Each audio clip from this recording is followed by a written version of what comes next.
হে everyone, so আগের শর্টসে তোমরা যেরকম দেখেছিলে আমরা কিন্তু আমার বেস্ট ফ্রেন্ডের বাড়িতে চলে এসেছিলাম। আর এই যে দেখো, ওকে কিন্তু আমরা এই গিফটটা দিয়েছিলাম। এই গিফটটা কিন্তু ওর খুব পছন্দ হয়েছিল, সো এটাকেই ও সেট করছিল। আর এই টি শার্টটা দেখছো, টি শার্টটা কিন্তু ওকে তিয়াশা দিয়েছিল। এই টি শার্টটা অ্যাকচুয়ালি ও বার্থডের জন্য পেয়েছিল। টি শার্টটা পেয়ে কিন্তু ও এরকমই লাফালাফি করছিল। আর এই ফ্রেমটা দেখো কি সুন্দর না, এই ফ্রেমটাও কিন্তু ওকে একটা দাদা দিয়েছিল।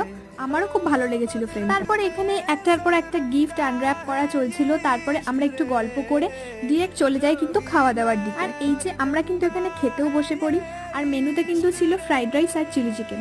প্রত্যেকটা রান্নাই খুব ভালো হয়েছিল, তো আমরা কিন্তু চটপট খেয়ে নিয়েছিলাম। তারপর মা আমাকে হঠাৎ করে ফোন করে বললো চল মা বাড়ি থেকে ঘুরে আসি। সো আমি আর মা তারপরে মা বাড়িতে যাওয়ার জন্য বেরিয়ে পড়ি। আর যাওয়ার পথে আমরা কিন্তু দাদু ভাইয়ের জন্য একটা মোয়া প্যাকেট কিনে নিয়েছিলাম। আর এই যে আমরা কিন্তু মা বাড়িতে চলে আসি।